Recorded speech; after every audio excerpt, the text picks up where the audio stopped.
pause limonade.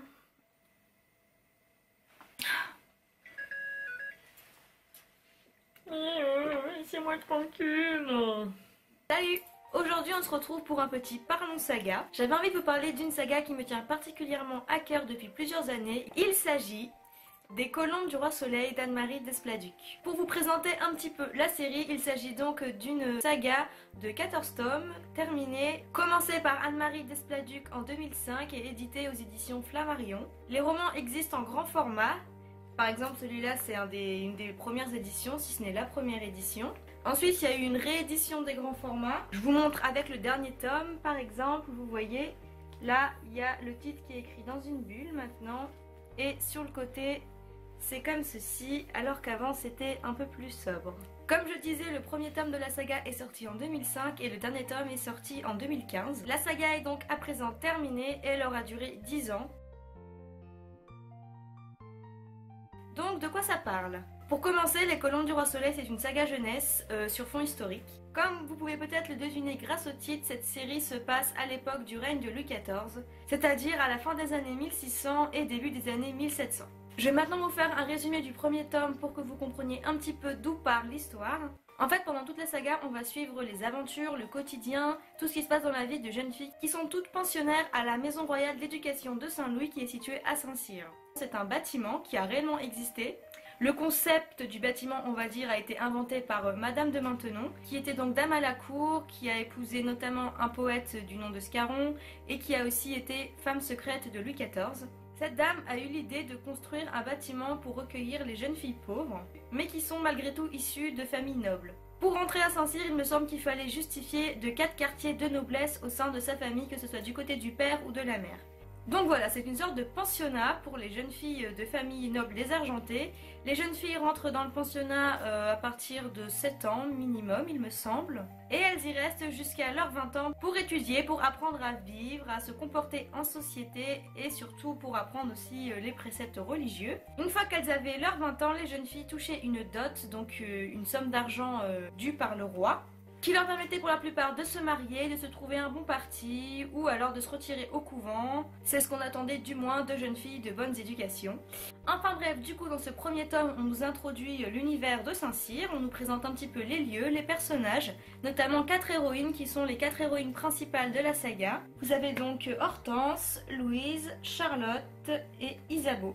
Dans ce premier roman, on découvre les pensionnaires de Saint-Cyr qui sont donc toutes en effervescence parce que le très célèbre dramaturge Jean Racine a écrit une pièce de théâtre spécialement pour les demoiselles de Saint-Cyr qu'elles vont donc jouer devant le roi et devant la cour à Versailles. Cela va donc les sortir un petit peu de leur monotonie quotidienne. Ça va créer un petit vent d'excitation, un petit vent de stress aussi. Donc on tourne un petit peu autour de ça, de la préparation de la pièce, on nous présente les personnages principaux, on nous présente un petit peu la vie à Saint-Cyr comme je l'ai dit. Comme vous pouvez voir, il n'est pas très gros, donc c'est vraiment un premier tome d'introduction à la saga. Très rapide à lire et très agréable à découvrir. Alors là, peut-être que vous vous disiez... Ouais, on suit des jeunes filles dans leur pensionnat, sous l'époque de Louis XIV. Vachement intéressant. Mais non, c'est génial, je vous promets. De l'aventure, de la romance, du drame, vous avez de tout là-dedans. Certaines intrigues font même référence à des faits qui sont liés à la réalité historique. Et je reviendrai sur tout ça un petit peu plus tard en vous présentant notamment mes tomes favoris de la saga. En tout cas, sachez que la série comporte 14 tomes en tout, qu'elle est vraiment terminée et que vous n'êtes pas obligé de les lire dans l'ordre. Je vous explique pour la petite anecdote, moi le tout premier que j'ai lu, c'était le tome 7 qui s'appelle Un corsaire nommé Henriette. C'est une amie qui avait ce livre en sa possession et du coup j'ai vu la couverture et j'ai vu que c'était une fille, qu'elle était habillée en corsaire et je me suis dit trop bien. Et le titre Les Colombes du Roi Soleil m'intriguait beaucoup parce que j'ai toujours aimé l'époque de Versailles et tout ça. Et je l'ai lu pendant tout l'après-midi. Voilà. 17h j'ai rendu et j'ai adoré. Mais du coup j'ai lu le tome 7 en premier et j'ai pas eu du tout de problème à comprendre l'histoire. En fait ce qu'il faut savoir c'est que le premier tome c'est un tome un petit peu omniscient qu'on nous présente les personnages. Et ensuite jusqu'au tome 13 c'est une colombe, une histoire. D'ailleurs je vous avais concocté un petit schéma pour vous montrer un petit peu le squelette de la saga on va dire. Donc en premier, vous avez le premier tome qui nous introduit la saga. Ensuite, dans les tomes 2 à 5, nous allons suivre les aventures donc, de chacune de ces héroïnes principales. Du tome 6 au tome 11, on va suivre les aventures d'autres colombes qui sont plus secondaires dans la saga, mais qui sont quand même présentes dans les tomes d'avant, dont on entend parler, et qui sont dans la même classe que nos 4 héroïnes principales. Les tomes 12 à 13 sont consacrés à des héroïnes qu'on voit pas beaucoup dans la saga, mais dont on entend un tout petit peu parler, beaucoup plus jeunes que nos héroïnes principales, donc on peut donc parler un peu d'une seconde génération, mais il n'y en a vraiment pas beaucoup. Le tome 13, si je me rappelle bien, s'appelle Gabrielle, demoiselle d'honneur du roi, et je ne l'ai pas, c'est le seul de la saga que je n'ai pas encore lu, tout simplement parce que le tome 14, je l'ai vu par hasard en 2015 dans ma librairie, et je ne savais pas que c'était le dernier tome, je ne savais même pas qu'il était sorti, et bah quand j'ai vu la couverture et le titre, voilà, j'ai tout de suite su que c'était le dernier tome de la saga, parce que bah rien qu'au titre et avec l'image, c'était largement évocateur, donc en tant que grosse fan de la série, je me suis juste jetée dessus, même si j'avais pas lu le tome 13. De toute façon, comme on peut les lire dans le désordre, c'est pas grave, je le lirai plus tard quand j'en aurai l'occasion. Comme un tome est consacré à une colombe en particulier pour la plupart, c'est donc possible de ne pas les lire dans l'ordre. Mais comme je vous disais, après il y a un ordre chronologique quand même au niveau des événements. Par exemple, dans un tome, vous pourrez avoir une référence à un événement qui s'est passé dans un tome d'avant. Vous allez avoir un contexte précis qui n'était pas mis en place dans un des tomes d'avant. Donc forcément, si vous les lisez dans l'ordre, vous aurez l'avantage d'avoir en tête toutes les références faites par rapport au tome précédent, et aussi tout ce qu'il y a au fond. Du coup, je vous ai expliqué un petit peu le contexte de la saga. Comme il y a 14 tomes, on est d'accord, je vais pas tous vous les résumer et vous les présenter un par un. Ce serait un petit peu long. Du coup, j'ai décidé que j'allais vous présenter mes 5 tomes préférés. Comme ça, vous pourrez voir un petit peu la diversité des intrigues en fonction des tomes, et un petit peu la diversité de la série. En 5ème place, j'ai choisi Le Secret de Louise, qui est le tome 2. C'est un de ceux que j'ai le plus lu. Il se lit très rapidement, un petit peu comme tous les tomes de la saga, mais notamment que celui-là n'est pas très long non plus. L'héroïne principale de ce tome, c'est donc Louise de Maison Blanche. Une jolie petite blondinette aux yeux bleus. Elle est orpheline, elle a été élevée à la campagne par une nourrice et à partir de l'âge de 7 ans, elle a été recueillie dans la maison de Reuil de Madame de Maintenon. La maison de Reuil, c'est le tout premier bâtiment qui a servi d'école pour les jeunes filles désargentées. Louise est donc une des premières élèves, on va dire, de Saint-Cyr. Elle débarque de la campagne à l'âge de 7 ans alors que c'était une jeune paysanne. À Saint-Cyr, c'est une jeune fille plutôt discrète, assez effacée, qu'on n'entend pas beaucoup parler, pas très bavarde. Par contre, elle a de bonnes aptitudes en danse et surtout en chant. Il paraîtrait qu'elle a une voix cristalline absolument magnifique. C'est d'ailleurs grâce à son don pour le chant qu'elle se fait repérer lors d'une représentation à Versailles par la reine d'Angleterre. Elle va donc demander à ce que Louise devienne sa demoiselle d'honneur à la cour. Et Louise va donc accepter cette proposition, notamment parce qu'elle a envie de découvrir qui est sa mère. Pourquoi seulement sa mère? Parce que son père, en fait, on sait qui c'est à partir... Je sais plus si c'est dans la fin du premier tome ou du début de celui-là, mais il me semble que c'est dans le premier tome qu'on apprend qui est son père. Il y a donc un énorme mystère autour de sa naissance. Elle a besoin de savoir, vraiment au fond d'elle, elle veut vraiment absolument savoir qui est sa mère. Et par rapport à son père, elle veut également quelque chose, mais ça je n'en dirai pas plus. Dans ce tome, on se concentre sur sa nouvelle vie avec la reine d'Angleterre, sur les mystères qui entourent sa naissance et tout ça. Et j'avais vraiment beaucoup aimé ce tome. J'ai trouvé les aventures de Louise absolument palpitantes à suivre. En numéro 4, j'ai décidé de mettre Le Rêve d'Isabeau, qui est le tome 5. C'est pas du tout le tome dans lequel il se passe le plus de choses folles, ou qu'il y a le plus d'action, etc. Mais c'est un tome que j'ai beaucoup aimé, notamment parce que Isabeau est une de mes colombes préférées. C'est une jeune fille très simple, studieuse, qui a le cœur sur la main, intelligente, réfléchie, et son rêve c'est tout simplement de devenir enseignante à Saint-Cyr. Pour cela, il faut donc avoir une conduite irréprochable, et jusque-là tout est bon. Sauf qu'à un moment, elle se retrouve liée à une triste affaire d'empoisonnement. Et du coup, elle va devoir se défendre, on va dire, défendre son point de vue, parce que ce n'est pas elle.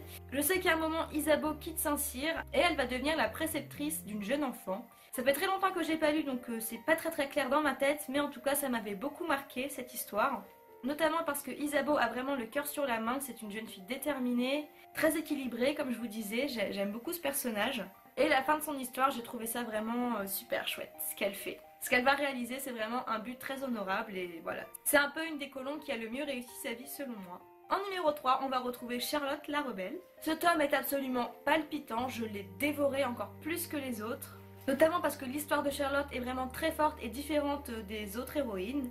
Du moins parmi les 4 héroïnes principales, c'est celle qui sort un petit peu le plus du lot, de par son caractère de rebelle. En fait, Charlotte est issue d'une famille de huguenotes, c'est-à-dire de protestants. Sauf qu'à l'époque du roi Soleil qui était très chrétien, être protestant c'était mal vu. En 1685, le roi révoque l'édit de Nantes et le remplace par l'édit de Fontainebleau. Je ne suis pas du tout douée en histoire, mais il me semble que l'édit de Nantes, il autorisait les protestants à exercer leur religion et leur culte dans des lieux précis. Et ce nouvel édit de Fontainebleau, eh bien tout simplement, il interdit la religion protestante en France. Et tous les protestants qui ne se reconvertissent pas au catholicisme sont massacrés par des soldats ou alors ils sont obligés de fuir le pays. Charlotte a donc été élevée dans la foi huguenote par ses parents. Elle vivait bien avec sa famille en fait, mais elle a vu des choses qu'elle n'aurait jamais dû voir quand elle était petite, avec tous ces massacres de protestants, vous vous doutez bien. Ses parents ont en plus toujours défendu l'idée qu'il fallait défendre sa religion coûte que coûte. Elle a donc toujours été très fière d'être protestante, elle n'a jamais renié sa religion, même à Saint-Cyr parfois, devant ses amis, du coup ça choque souvent. Parce que voilà, si quelqu'un l'entend, elle risque de mourir, c'est très dangereux de dire qu'on est protestant à cette époque-là. Mais voilà, Charlotte elle est comme ça, elle n'a pas envie de se cacher. Notamment qu'elle a atterri à Saint-Cyr parce que ses parents tout simplement eh bien, ils ont voulu protéger leurs enfants. Ils se sont donc convertis de force on va dire au catholicisme. Son père et son frère sont rentrés au service du roi. Et pour parfaire l'image de la famille qui se reconvertit, Charlotte a été envoyée à Saint-Cyr. Donc voilà, pour Charlotte, Saint-Cyr c'est juste une prison. Elle se sent comme un oiseau en cage et tout ce qu'elle veut c'est s'en échapper. Et justement c'est ce qu'elle va faire. Avec l'aide de la nièce de Madame de Maintenon, elles vont mettre en place un plan pour que Charlotte s'échappe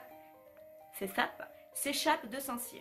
Sauf qu'elle va apprendre que son cousin François, qui est aussi son amoureux et son fiancé, à l'époque c'était pas anormal d'être amoureux de son cousin, non, c'était pas de souci.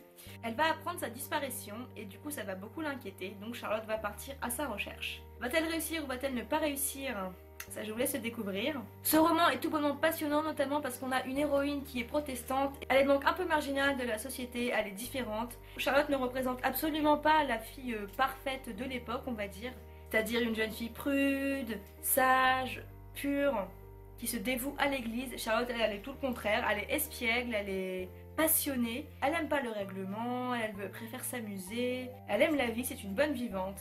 Et à cette époque-là, c'était vraiment pas bien vu d'être comme ça, surtout quand on était une jeune fille. C'est donc super rafraîchissant d'avoir une héroïne de la sorte dans ce genre de saga. C'est notamment grâce au personnage que j'aime autant ce tome, et aussi parce qu'on y évoque des événements qui ont vraiment eu lieu, à savoir le massacre des protestants, tout le contexte autour de la religion huguenote, comment ils étaient humiliés, pris à part, pas du tout considérés. Enfin bref, dans ce roman, on a vraiment un contexte historique très fort. En numéro 2, on va retrouver donc un corsaire nommé Henriette. Henriette a grandi avec ses parents à Saint-Malo. Elle a été surtout élevée par son père. Elle a reçu une éducation assez masculine en fait, parce que son père a toujours voulu un fils, mais il n'en a pas eu. Et Henriette, elle aimait tellement son père qu'elle a voulu être ce fils qu'il n'a jamais eu. Elle est passionnée par la mer, par l'océan, voilà, elle a envie d'être capitaine, corsaire. Ce qui ne plaît pas du tout à sa mère, évidemment, parce que à cette époque-là, comme vous avez sûrement compris, eh ben, c'était pas du tout le modèle envergure pour les filles. Être corsaire pour une fille, c'était juste inenvisageable. Du coup, la mère est très inquiète pour Henriette, pour son destin.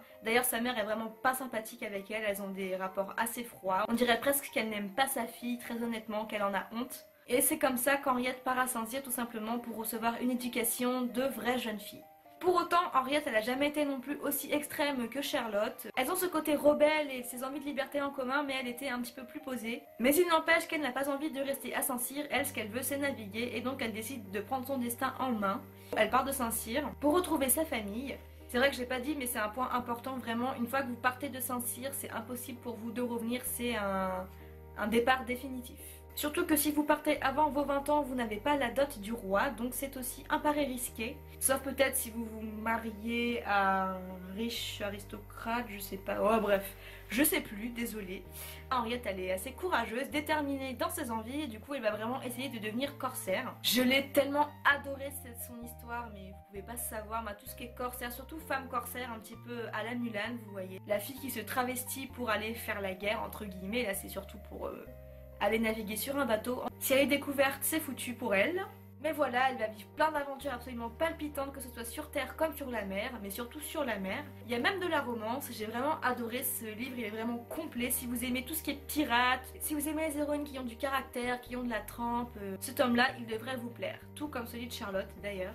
Vous devriez également aimer Gertrude et le Nouveau Monde, le tome 8. Alors c'est pas mon premier, hein, c'est juste une petite parenthèse. Gertrude, elle a aussi un tempérament assez rebelle, impulsif, surtout très impulsif. Et elle va faire une très grosse bêtise à Saint-Cyr, qui va lui valoir d'être fouettée en public et de se faire renvoyer de l'institut, et son aventure part à partir de là. On passe donc au numéro 1 qui est mon tome préféré, que j'ai dû lire, oh là là, au moins 4 ou 5 fois pour l'instant. Il s'agit du tome 11, Jeanne et le parfumeur du roi. Alors Jeanne, à la base, c'était la meilleure amie de Louise. Tout comme elle est orpheline et elle est arrivée à Saint-Cyr parmi les premières. De sa famille, il ne lui reste plus que son oncle, qui justement un jour va mystérieusement la rappeler à ses côtés. Jeanne, du coup, elle ne sait pas du tout pourquoi, parce que son oncle, elle n'a pas du tout de bon rapport avec lui, il me semble, c'est quasiment un inconnu pour elle. Elle se rappelle même qu'il a été un peu méchant avec elle quand elle était petite, ou avec ses parents, je crois. Sa passion, c'est les plantes, les fleurs, les senteurs et tout ça. Le problème, c'est que c'est pas du tout des métiers accessibles aux jeunes filles de bonne éducation, c'est plutôt des métiers de paysannes. Mais elle s'en fout, c'est le métier qu'elle veut faire. Et donc elle rentre chez son oncle et après quelques petites péripéties, elle va finir par se retrouver au service d'une parfumerie. Tout ne se passe pas très bien d'ailleurs, mais c'est pas là que l'histoire s'arrête, il y a beaucoup d'autres aventures avant et après surtout. Et un petit peu comme pour le tome de Lune, on va se pencher aussi sur les mystères de la naissance de Jeanne. Qui est-elle? Qui sont ses parents? Je vous en dis pas plus, c'est vraiment sympa. Et son histoire, j'ai trouvé absolument palpitante, j'ai vraiment adoré. Une des raisons pour laquelle j'ai vraiment adoré ce tome, tout simplement, c'est parce que on nous décrit un métier vraiment inédit. Parfumeur, tout simplement, senteur, créateur de parfums. Et je peux vous dire qu'on rentre dans les ficelles du métier à cette époque-là et c'est juste passionnant. On a tout le vocabulaire lié à ce milieu-là. Et surtout, il y a tout un champ lexical autour de l'odorat, des odeurs qui est vraiment impeccable. L'auteur, elle a vraiment fait des recherches de ouf pour ce tome-là. L'auteur décrit vraiment bien un parfum en fait, si bien qu'on a vraiment l'impression de le sentir. Si du moins vous vous connaissez un petit peu en odeur, je suis sûre que vous pourrez vous représenter à 1000% les parfums qui sont décrits dans ce livre. C'est vraiment passionnant. Moi, j'ai vraiment été subjuguée par ce tome, rien que pour ce côté-là. D'ailleurs, tous les mots compliqués qu'elle emploie, que ce soit dans ce tome-là ou dans les autres, ils sont anecdotés en dessous d'une note. Elle a vraiment voulu être concrète en fait, et du coup, elle emploie des termes qu'on employait à cette époque-là. Par exemple, le souper, qui est un repas qu'on prenait à minuit. Il y a beaucoup d'autres mots comme ça, des moments de la journée, enfin, je vous épargne le vocabulaire, mais en gros, tout ce qui est lié au vocabulaire de l'époque, c'est très bien anecdoté en dessous, donc aucun souci de compréhension. Cette saga, je l'ai lue et relue, franchement j'ai dû lire tous les tomes au moins 2 fois, sauf Adélaïde et le Prince Noir, je crois, qui est le plus gros tome, que j'avais bien aimé, mais c'est vrai qu'il est un petit peu différent des autres, parce qu'on adopte 2 points de vue, celui d'Adélaïde, donc élève à Saint-Cyr également, et celui d'un prince d'Afrique. Enfin bref, la première chose que j'adore dans cette saga, c'est ce mélange de fiction et de réalité. Comme je vous l'ai dit, on se retrouve dans une réalité historique. Saint-Cyr a vraiment existé. On retrouve des personnages tels que Madame de Maintenon, le roi Soleil, donc Louis XIV, merci Justine, la reine, quelques courtisans de l'époque, ou quelques artistes comme Molière, Racine. Il y a vraiment beaucoup d'éléments réels dans ce roman, mais pourtant c'est mélangé à de la pure fiction. Après bien sûr, il faut pas trop vous attendre à quelque chose de fou, hein. On reste dans le récit, je dirais aller léger, oui, quand même. On n'oublie pas que c'est une série jeunesse avant tout, que c'est là pour faire passer de bons sentiments, de bonne morale. Mais vraiment, c'est super palpitant, moi c'est une saga que j'adore relire.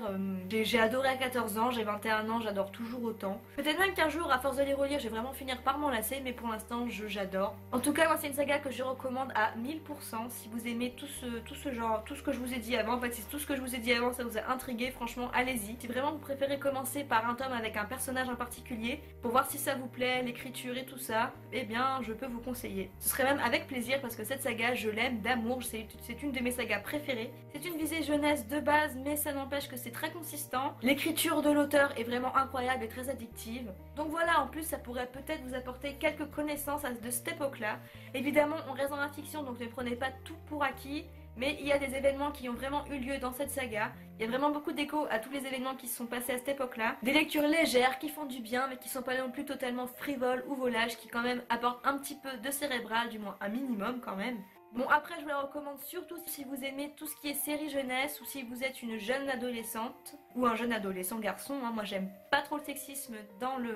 J'aime pas trop dire que quelque chose est pour les filles et que quelque chose est pour les garçons. Mais laissez les gens lire ce qu'ils veulent, on s'en fout que ce soit un truc dit pour filles ou pour garçons. Si vous avez envie de lire, et ben essayez, et puis voilà. Donc voilà, une série addictive à lire et relire qui nous emporte dans son univers. L'écriture de l'auteur est absolument fabuleuse, les personnages sont inoubliables pour la plupart. C'est frais, léger mais consistant, enfin bon je vais me répéter tout ce que j'ai dit avant, voilà vous avez compris. Enfin bref, j'arrête de parler. J'espère que la vidéo vous a plu, j'espère vraiment que je vous ai donné envie de découvrir cette saga. Si vous avez des questions, n'hésitez pas à me les poser, j'y répondrai avec grand plaisir. Si vous avez des idées de vidéos, n'hésitez pas non plus à vous manifester si vous voulez voir quelque chose en particulier. Bien sûr, laissez-moi vos avis sur la saga si vous l'avez lu, quels sont vos tomes préférés, vos personnages préférés. Dites-moi tout ce que vous avez aimé, ce que vous n'avez pas aimé, racontez-moi tout. Sur ce, je vous fais de très très gros bisous et je vous dis normalement à très bientôt dans une prochaine vidéo.